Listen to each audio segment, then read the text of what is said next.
This bridge has been romanticized as such, that the fall from that frees you from all your worries and grief, and the waters below will cleanse your soul.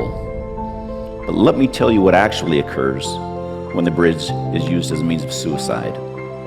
After a free fall of 4 to 5 seconds, the body strikes the water at about 75 miles an hour. That impact shatters bones, some of which then puncture vital organs. Most die on impact.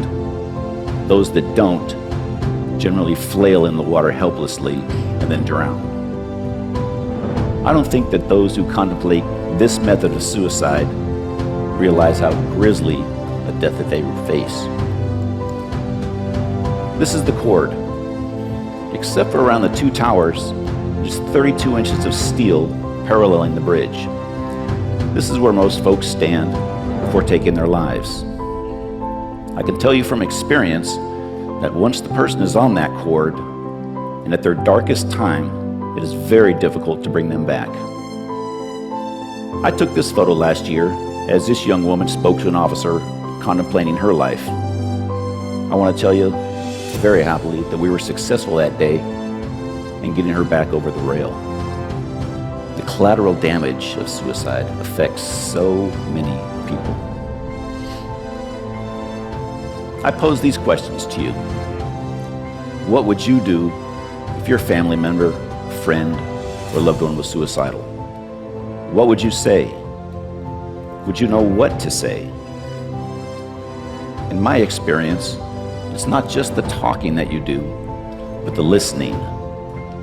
Listen to understand. Don't argue, blame, or tell the person you know how they feel, because you probably don't. By just being there, you may just be the turning point that they need. If you think someone is suicidal, don't be afraid to confront them and ask the question. One way of asking them the question is like this. Others in similar circumstances have thought about ending their life. Have you had these thoughts? Confronting the person head on may just save their life and be a turning point for them. Some other signs to look for: hopelessness, believing that things are terrible and never going to get better. Helplessness, believing that there's nothing that you can do about it. Recent social withdrawal, and loss of interest in life. I'd like to introduce you to a man I refer to as hope and courage. On March 11th of 2005, I responded to a radio call of a possible suicidal subject on the bridge sidewalk near the North Tower. I rode my motorcycle down the sidewalk and observed this man, Kevin Berthia, standing on the sidewalk. When he saw me, he immediately traversed that pedestrian rail and stood on that small pipe which goes around the tower. For the next hour and a half, I listened as Kevin spoke about his depression and hopelessness. Kevin decided on his own that day to come back over that rail and give life another chance. When Kevin came back over, I congratulated him. This is a new beginning, a new life.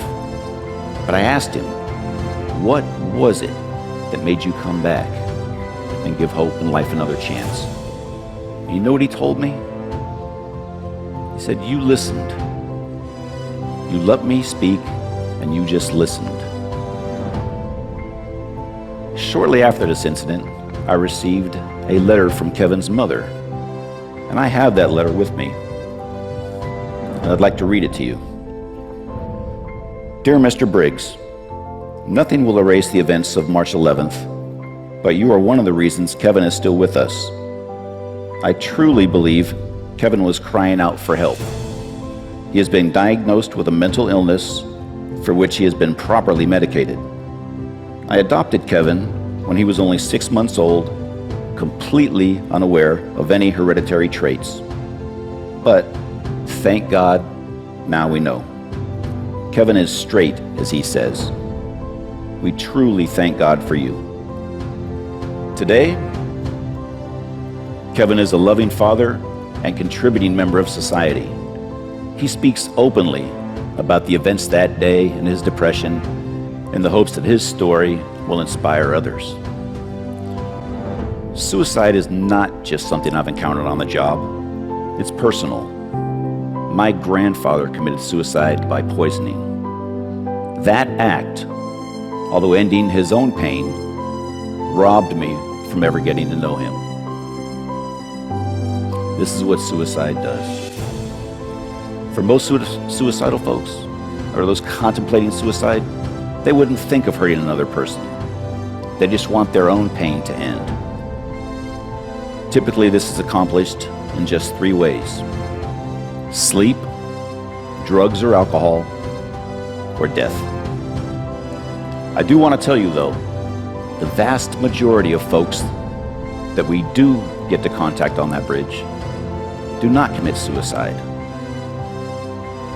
Additionally, that very few who have jumped off the bridge and lived and can talk about it, that 1 to 2%, most of those folks have said that the second that they let go of that rail, they knew that they had made a mistake and they wanted to live.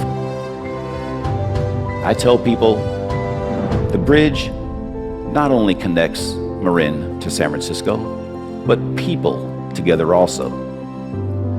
That connection or bridge that we make is something that each and every one of us should strive to do. Suicide is preventable. There is help. There is hope.